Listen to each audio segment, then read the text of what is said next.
What's going on, everyone? Desktop's Gaming here. Welcome back to the channel. Today we have another pretty cool case review. We got sent over from Antec. Pretty big fan of Antec cases. As you guys may or may not know, my main system is actually built in the P120 Crystal. Today we're taking a look at one of their Flux series cases, this one being the DF700 Flux.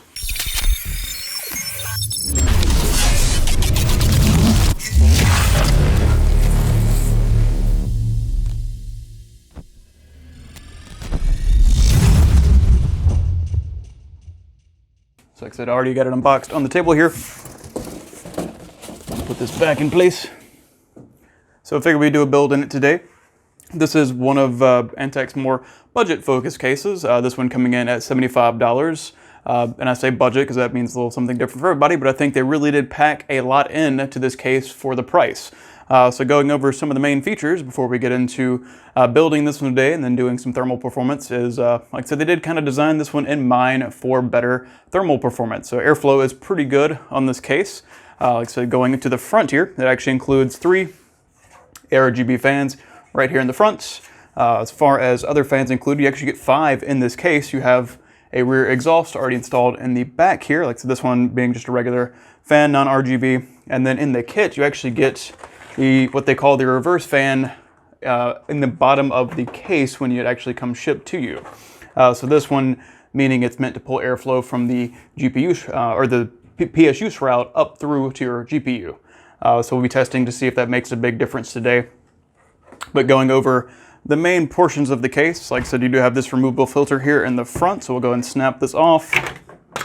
And it's just a mesh filter design here. Like I said, as you can see there, you can kind of see through all this mesh, and it has a pretty neat little kind of swirl pattern, almost like a crunch metal going through that. It looks pretty neat. Like I said, that's going to be subjective to whether you like that or not, but I thought it looked pretty cool. Like I said, those are those 3 fans up front there already mounted, because this one actually has room to put up to a 360 rad up top. So that's what we'll be doing today. We'll be sticking one of Deepcool's Castle 360s up top here, leaving these 3 intake. Now you may be wondering with the bottom GPU fan, what's going on there. So we'll go ahead and take the back off here. But don't throw a screw everywhere. We're going to take the back panel off here, because you may be wondering where that bottom fan will actually get its airflow from. So we're going to slide this back panel off, kind of set this to the side here. You can actually see on the back, there's ventilation on the backhand side. So it's meant to pull airflow through the back of the case. And then there's a magnetic dust filter back here as well, since that could be used as an intake. It includes one right there. Like I said, there are kind of captive screws, even though I did throw one off there. Like I said, they do kind of hang out in the doors pretty well. And it was the same on the front panel as well. I just took that one off for you guys for less reflections. But yeah, the airflow would be coming through the back side of the case here. So while we're around back, we'll go and take a look at everything included on the back here. They do include a PWM and ARGB fan hub here. So it's pretty neat that it includes that in this case for a price range of around $75 US. I think that's pretty solid. Like I said, you do get SATA control. Like I said, you can pass through PWM to your motherboard, and you get pass-through ARGB control as well if you don't want to use the controller built-in settings. So it looks like we have 5 ARGB pins already here. So say if your motherboard didn't have one, you could always use this. Like I said, we have 3 extra ones here, which is nice. So if you do want to add extra fans that are RGB down the line that use the standard 3 pin, you can do that. And it looks like we have 2 more pins available for PWM control for the actual fans to spin. So that would allow for the one more reverse fan that you would install on top of the PSU shroud, as well as 1 extra past that. So I like that it kind of gives you that extra control. Do have some nice cable tie-down points here. Like I said, 2 SSD trays here on the back. But going over the cable tie-down points, like I said, they include some of their straps that are built into the case right here to kind of help bunch cables through. Because one thing you may have noticed is there's actually no cable grommets. So like I said, during where all the cutouts are, there's actually no cable grommets there, which, for a case around this price range, not too big of a deal.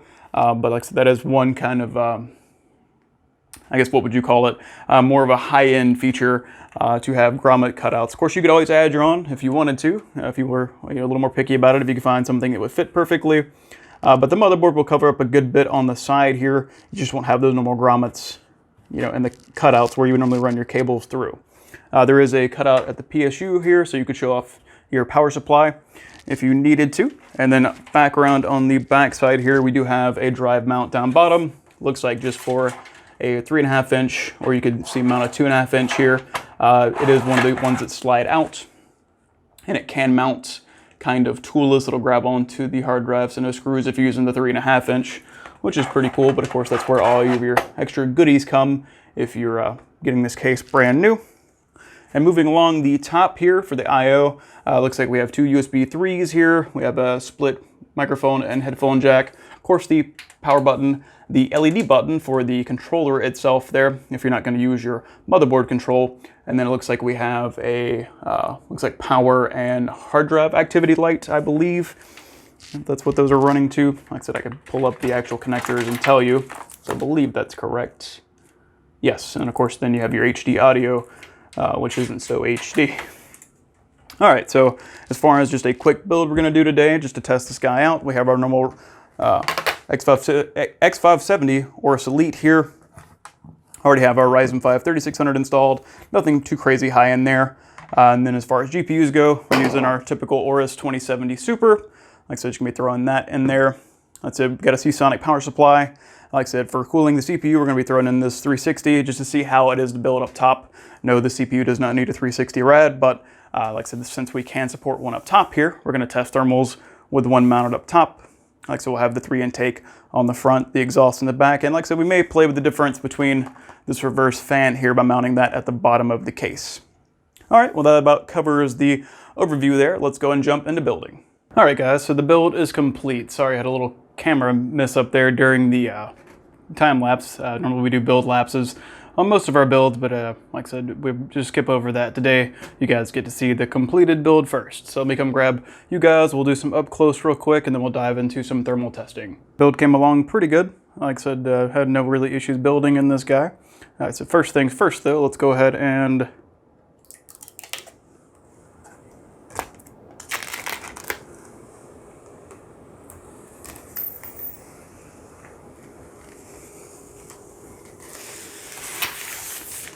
there we go. Now the build is fully complete. Had to get the peel out of the way. All right, so yeah, like I said, as you guys can see, build came along pretty nice. Get a good reflection of me there. Let's go ahead and get this tempered glass off where we can get rid of some reflections before we do our thermal testing. Slide this out of the way. Oh, then we do have another peel to do. I don't know if you guys caught our Instagram reel we did, but big shout out to Deep Cool for hooking that up for us. So I got a custom Desktops Gaming plate for the Castle coolers. Thought that came out really nice. It's actually dim my main light down a bit. I can get a good shot of the RGB. There we are. So yeah, like I said, just put the Castle 360 along the top there. Like I said, have the Antec fans intaking in the front. One thing I do want to test during some thermal testing real quick is this fan here. Like I said, it's they call it their reverse fan. Like I said, it's something that they ship with it. It ships in the case with it because you have the regular exhaust there, which is non-RGB. Like I said, you have the 3 RGB and the front there. Like I said, it connects to that controller that has actually 5 PWM connections on it and 5 ARGB pins. So we actually do have, not only do we have, like I said, these are all connected to it, but we even hooked up our little SSD RGB to that as well. So that came out pretty cool. But like I said, I want to see if this guy makes a difference. And of course, like I said, I think this 360 rad up top here will be plenty enough to cool our Ryzen 5 3600 here. Not a super high TDP CPU, but like I said, just to test the airflow. In this case, it is pretty warm in my room right now, so maybe let it cool off a little bit before we start testing everything, just to give a little fair shot, but I'll try to remember to put the ambient temp when we start testing. Just want to give you guys a close-up real quick. So like I said, all that airflow is actually coming through the back here. So like I said, this is where it'll pull in the airflow that's coming through. And I do feel a little bit of air moving back here, but that's where it's supposed to come through. There's a filter back here like we noticed, or like we discussed in the intro there, that's supposed to pull that airflow through all the way to this fan here to help kind of, I guess, push air into the GPU. So we'll see if that makes a difference. I'll do some testing with it on, then I'll go back, unplug it, run some similar tests and see if it does make a difference in long-term testing. Like I said, I don't believe the CPU will have any issues, but like I said, just see if we have any differences here with this fan pointed directly in. Like I said, I think with 1, 2, 3, 4, 5, 6, 7, 8 fans, this case definitely should have plenty of cooling. But like I said, overall, impressed for this guy at $75.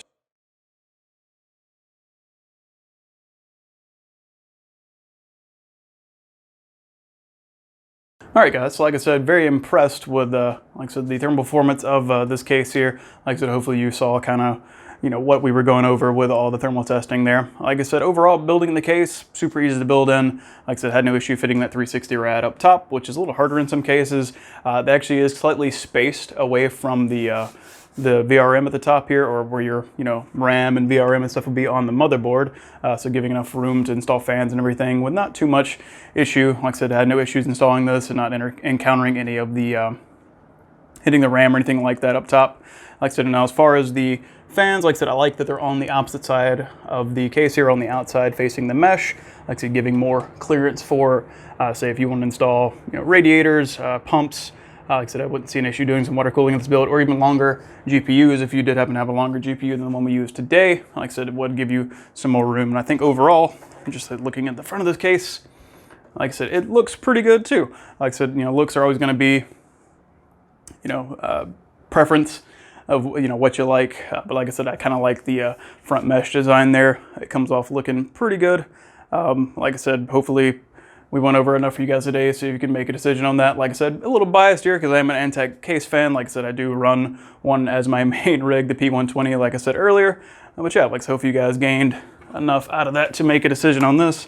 I think, for a case around 75 bucks like this one is, including the 5 fans, right out of the box, that controller, really nice to work with. I like that it gives you both, control to connect the RGB to your motherboard, or to use the built-in little LED button here to control your lighting settings and everything. Say if your motherboard doesn't have 3-pin ARGB headers, so you can still have some decent lighting just by using their controller. And I like that it can hand off control to the motherboard for PWM control too, so you don't have to just have one, curve all the time, because that was an issue with the previous Flux case.